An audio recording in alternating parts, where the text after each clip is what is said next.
सभी गुरुजनों को नमस्कार है। आप लोग इससे पहले भी मेरे प्रधानाचार्य से संबंधित एक दो वीडियोस देख चुके हैं और ज़्यादातर लोगों से मेरी बात हुई है, तो आप लोगों की रिक्वायरमेंट थी कि एक बार हम पूरा का पूरा सिलेबस गो थ्रू हो जाएं, ताकि जो जो तैयारी करना चाह रहे हैं उनको कुछ डायरेक्शंस मिल जाए। थोड़ा सा मैं अपना परिचय दे देता हूं। तो मेरा नाम डॉक्टर आलोक मैठानी है। मैं 2020 वाला जो प्रवक्ता है उसके एग्ज़ाम से आया हुआ हूँ और केमिस्ट्री विषय से प्रवक्ता हूँ और उत्तराखंड में मैं टॉपर रहा हूँ इस विषय में। इसके अतिरिक्त मेरा इंटरेस्ट क्योंकि आयोग से संबंधित परीक्षाओं में रहता है, तो मैंने आप लोगों के साथ मिलकर के सोचा है कि इसके आगे जैसे जैसे ये बढ़ता रहेगा प्रधानाचार्य का एग्ज़ाम, इसके लिए मैं भी कोशिश करूँगा कि आपके साथ मिल कर के क्या है इस परीक्षा को जीतने के लिए हम लोग स्ट्रेटेजी बनाएं। अब जैसे कि स्ट्रेटेजी की बात है तो हमारे को पहले से भी क्लियर है कि इसमें सामान्य वर्ग के लिए, सामान्य मतलब जनरली इसके लिए 600 पोस्टें हैं जिसके लिए फ़ाइट होनी है, ठीक है। और इसमें एलिजिबिलिटी क्राइटेरिया को देखते हुए अभी तक यही समझ में आ रहा है कि इसको 2011 के बैचों के लिए सूट कर रहा है, ठीक है। कुछ लोग हैं जो कि अभी आदेश लेकर के हाईकोर्ट से आए हैं और अब वो भी इसमें एप्लीकेशन डाल रहे हैं और कुछ लोग और भी प्रोसेस में हैं। लेकिन अपने आसपास देखने में मुझे पता चला है कि लोग इस एग्ज़ाम को बहुत सीरियसली नहीं ले रहे हैं, जबकि अगर मेरी तरफ से देखा जाए तो ये एक बहुत शानदार एग्ज़ाम है। शानदार एग्ज़ाम इस सेंस में है क्योंकि देखिए अभी आयोग ने एक एग्ज़ाम निकाला हुआ है, किसका, अपर पीसीएस का एग्ज़ाम निकाला हुआ है, जिसमें सबसे बड़ी पोस्ट जो है वो एसडीएम की पोस्ट है। 5400 ग्रेड पे का जो एग्ज़ाम है उसके लिए पूरे प्रदेश भर में बल्कि बाहर के लोग भी ताक लगाए हुए हैं और इतने ज़बरदस्त 8 बड़े मेंस के पेपर्स होने हैं। प्री का पेपर अलग होना है, इंटरव्यू अलग होना है और उसके बाद निकलेंगे और 5400 के ग्रेड पे में जाएंगे। जबकि ये वाली जो हमारी सीमित विभागीय भर्ती जो है, इसको केवल राजकीय इंटर कॉलेज के केवल प्रवक्ता, केवल एक विशेष वर्ग, आयु वर्ग के लोग भरेंगे। तो इसके कारण ये क्या हो जाता है, जो इसके लिए एलिजिबल कैंडिडेट है मेरे ख्याल से उनके लिए ये एक ऐसा मौका है कि एक तरफ डीएम की पोस्ट हो और एक तरफ इस प्रधानाचार्य की पोस्ट हो, तो इसको कमतर ना आंका जाए। मेरी बात ये, कुछ लोगों से मेरी बात हुई है जो बहुत ज़्यादा मोटिवेटेड भी हैं, तो उनको देख करके भी लग रहा है कि उन्होंने अपनी अपनी स्ट्रेटजीज तैयार कर ली है। ये बहरहाल ये वीडियो जो है उन गुरुजन लोगों के लिए है जिन्होंने अभी इसके लिए कोई विशेष स्ट्रेटजी तैयार नहीं की है, जिन्होंने केवल और केवल फॉर्म भरा है लास्ट डेट जाने के न जाए इसके चक्कर में, ठीक है ना। तो आप लोगों की तैयारी में मैं भी जुड़ करके आप लोगों की मदद करना चाहता हूँ। तो आइए आज इसका सिलेबस जो है ढंग से गो थ्रू कर लेते हैं, एक एक चीज़ को इसमें देख लेते हैं। और अगर ये ज़्यादा लंबा जाता है सिलेबस तो मैं इसमें, क्योंकि दो अलग अलग तरीके के पेपर है, तो मैं इन दोनों अलग अलग पेपरों को अलग अलग तरीके से इसकी स्ट्रेटजी डील कर लेंगे। तो आइए प्रधानाचार्य जी का जो ये राजकीय इंटर कॉलेज की सीमित विभागीय भर्ती है, इसकी परीक्षा योजना में एक नज़र डालें। इसमें 2 प्रश्न पत्र होने हैं, एक प्रश्न पत्र पहला और एक प्रश्न पत्र दूसरा। दोनों के दोनों जो होते हैं वस्तुनिष्ठ प्रकार के होने हैं। कैसे होने हैं, ये ऑब्जेक्टिव टाइप होने हैं, मतलब कुछ भी नहीं हुआ तो आप टिक मार करके तो आ रहे होंगे एग्जाम के दिन, ठीक है। इसके बाद पहला प्रश्न पत्र, जैसा कि इन्होंने नाम लिखा हुआ है जनरल स्टडी और लैंग्वेज प्रोफिशिएंसी का है, आप देख सकते हैं 120 नंबर के 120 प्रश्न आएंगे और एक एक नंबर का एक प्रश्न है, तो 120 नंबर इसमें आपके आएंगे। 2 घंटे का ये पेपर होना है। जैसा इन्होंने समयावधि लिखी हुई 2 घंटे और 3 घंटे, उससे समझ में आता है ये पेपर 1 डे का होगा। एक दिन में 2 पालियों में इस एग्जाम ने होना है, तो आपको दोनों पेपरों को साथ साथ लेकर के चलना है, ठीक है ना। तो सामान्य अध्ययन तथा भाषा कुशलता का जो ये पेपर है 120 नंबर के लिए ये फाइट किया जाएगा। और प्रश्न पत्र दूसरा जो है इसका वो लीडरशिप और एडमिनिस्ट्रेशन के ऊपर, शैक्षिक नेतृत्व एवं प्रशासनिक कुशलता के ऊपर, ये भी अगेन वस्तुनिष्ठ प्रकार का है, लेकिन 180 प्रश्न 2-2 नंबर के, मतलब 360 नंबर का कुल ये पेपर होगा। और इस प्रकार से जो लिखित परीक्षा आपकी हो रही है 480 अंकों की आपकी लिखित परीक्षा होगी। एक बड़ा स्कोर है, 480 नंबर का एक बड़ा स्कोर है। बड़ा इसलिए कह रहा हूं मैं क्योंकि इसका जो तीसरा चरण है या जो तीसरा इवैल्यूएशन है वो साक्षात्कार है। इंटरव्यू केवल 60 नंबर का है और ये 60 नंबर का होना भी एक बहुत महत्वपूर्ण बात बताता है। इस तरीके से 540 नंबर के हमारा टोटल इवैल्यूएशन होगा। अब देखिए मैंने क्यों बोला कि 60 नंबर का होना एक महत्वपूर्ण चीज़ बताता है, एक इस तरीके के लिए बताता है कि कुछ लोग ऐसा सोचते हैं जैसे कि उनको मतलब वो प्रेजेंटेशन उनकी उतनी अच्छी नहीं है, मतलब वो पढ़ने लिखने में ठीक है लेकिन प्रेजेंटेशन उतनी अच्छी नहीं है। तो इंटरव्यू जो है उसके मार्क्स इसकी कंपैरिजन में अगर देखा जाए तो 9×54 है ना, तो मतलब 1/9 है ना, 1/9 हिस्सा जो है इसका साक्षात्कार का है। तो इस तरीके से साक्षात्कार बहुत ज़्यादा डैमेज करने वाला नहीं है, लेकिन ये जो रिटन एग्ज़ाम है यही डिसाइड करेगा। और मैं आप लोगों को इस बात की भी शर्त लगा के बता देता हूँ, ये जो 480 नंबर है ना, इस नंबर का जो मैक्सवेल डिस्ट्रीब्यूशन होगा, मार्क्स का जो डिस्ट्रीब्यूशन होगा, आप पाएंगे कुछ लोग बहुत ज़्यादा आगे निकले हुए होंगे और कुछ बहुत पीछे निकले हुए होंगे। और जो डिफरेंस होगा, जैसे हम जनरली देखते हैं क्या 0.1 मार्क्स का भी डिफरेंस होता है, 0.25 मार्क्स का भी डिफरेंस होता है, यहाँ पे वो डिफरेंस जनरली नहीं देखने को मिलेगा। आप देखेंगे जहाँ एक आदमी के 380 नंबर आ रखे, वहाँ 370 उसके पीछे वाले के आ रखे, 360 उसके पीछे आ रखे, मतलब आगे आगे के जो लीडर जो नंबर होंगे उन लीडर नंबरों में भी 10-10, 5-5 नंबर का डिफरेंस होगा, बहुत बढ़िया डिफरेंस होगा। और इस सब का कारण क्या है कि इसका जो सिलेबस है ये इस तरीके से क्राफ्ट किया गया है। मैं सिलेबस के ऊपर भी अभी बात करूंगा, लेकिन एक बात और इसमें मैं बता दूं, यहाँ पे नेगेटिव मार्किंग भी रहेगी। नेगेटिव मार्किंग से क्या हो जाएगा कि आप उतने स्वतंत्र नहीं रहेंगे क्वेश्चनों के आंसर देने में, जैसे अन्य विभागीय परीक्षाओं में, जैसे हमने अटल की परीक्षा में देखा या प्रधानाचार्य की इससे पहले की जो परीक्षा अटलों के लिए की गई थी उसमें हमने देखा, तो उस तरीके से वहां पे नकारात्मक मार्क्स नहीं थे, लेकिन यहाँ पे नकारात्मक मार्क्स होने के कारण आप इसको जबरदस्ती फालतू क्वेश्चनों को टच करने से बचेंगे।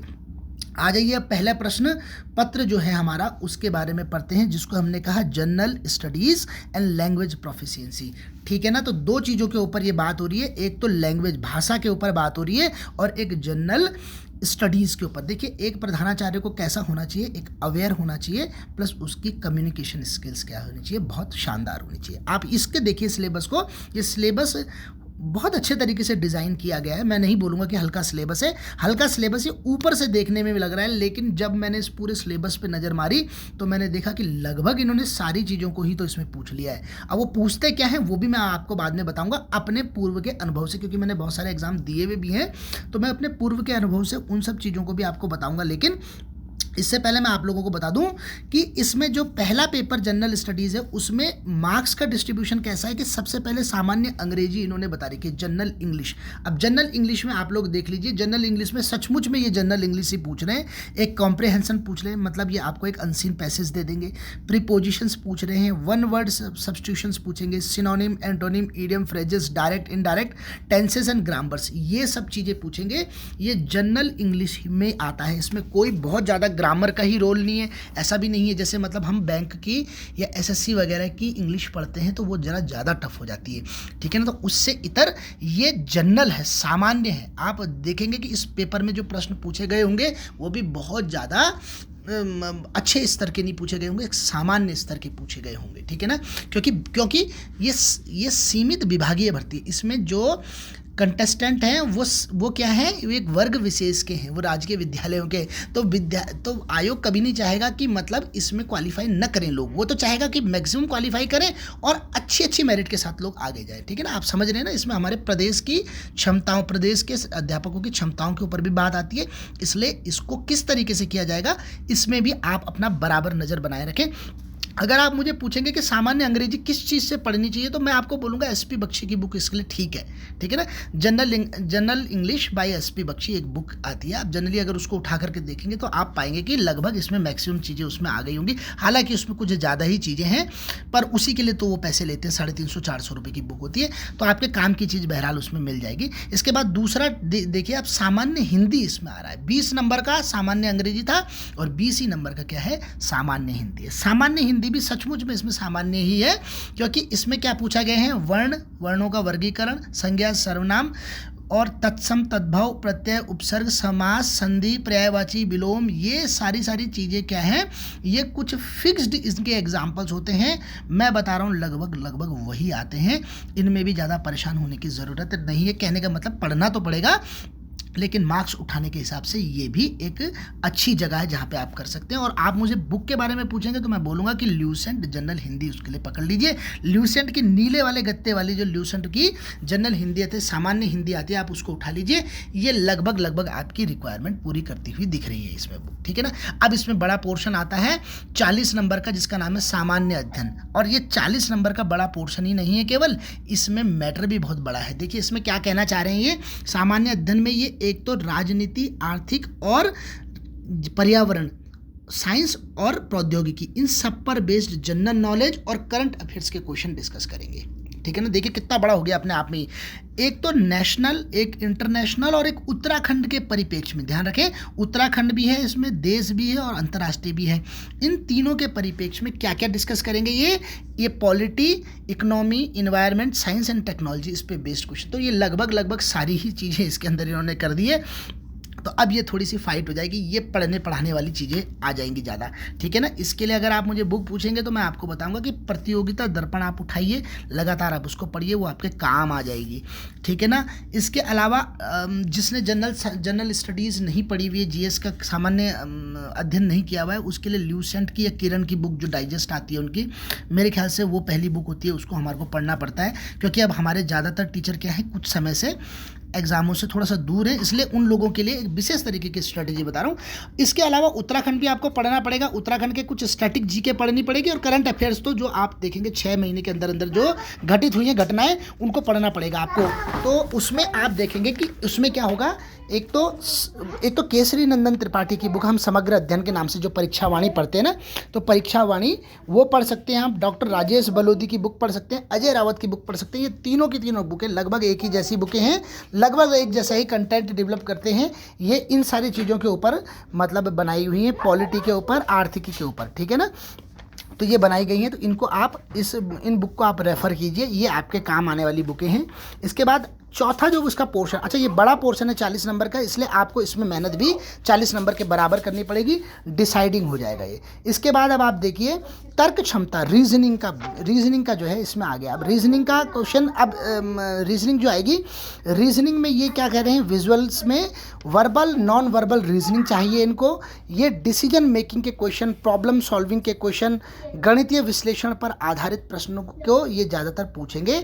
तो ये भी रीजनिंग भी अपने आप में एक नंबर दिलाने वाला क्वेश्चन होता है। देखो रीजनिंग जिसको आएगी, ठीक है ना, ये वही करेगा। रीजनिंग में थोड़ा सा मामला ये समझिए कि थोड़ा सा विज्ञान वर्ग के जो टीचर होंगे, जो साइंस साइड के या मैथ साइड के टीचर होंगे, थोड़ा सा ये उसको फेवर करता हुआ आ रहा है। क्योंकि रीजनिंग में एक क्वेश्चन में भी अगर हम फंसे तो वो पूरा समय भी हमारा ख़राब कर लेता है। तो रीजनिंग की भी कुछ स्ट्रेटजीज़ होती हैं, इनके भी कुछ फेवरेट क्वेश्चन होते हैं, और मैं आपको सच बताऊँ तो इनकी कुछ बहुत यूज़फुल ट्रिक्स भी होती हैं। अगर आप उन यूज़फुल ट्रिक्स के बिना इस रीजनिंग के क्वेश्चन को हैंडल करना चाहोगे तो आपको लगेगा कि आप इसको जल्दी कर लोगे, लेकिन आपका जो टाइम खराब होगा। अब आप देखिए 2 घंटे का पेपर और 120 प्रश्न करने, मतलब 1 मिनट में 1 प्रश्न करना है आपने, तो आप यूँ मान सकते हैं कि इस पेपर को टाइम के हिसाब से भी आपको सक्सेसफुली पूरा करना है, ठीक है ना। आपको टाइमिंग कितनी लग रही है इस बात का भी विशेष ध्यान रखना है।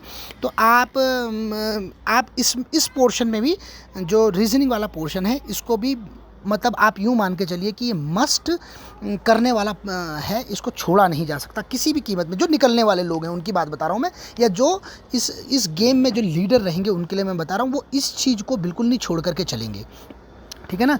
अगली बात मैं आप लोगों को, हाँ, इसके लिए अगर आप मुझे बुक पूछते हैं तो मैं बता सकता हूँ आपको कि आप इसके लिए अरिहंत की एक बुक है, अरिहंत की जनरल रीजनिंग के नाम से एक बुक आती है, एन अप्रोच, ऐसा कुछ नाम है उसका, अप्रोच टू जनरल रीजनिंग, इसके नाम से कुछ बुक है उसकी, अरिहंत की। आप उसको देखेंगे, वो बुक आपके बहुत काम आने वाली है इसके लिए। अगर आप इसको लेना चाहते हैं तो आप इसको परचेज़ कर सकते हैं। इसके बाद 5वां जो सेक्शन है इसका, कंप्यूटर नॉलेज, क्योंकि अब सारी चीज़ें क्या हो जाती हैं, डिजिटल हो जाती हैं, हो रही हैं, इन्वायरमेंट डिजिटल होना जा रहा है।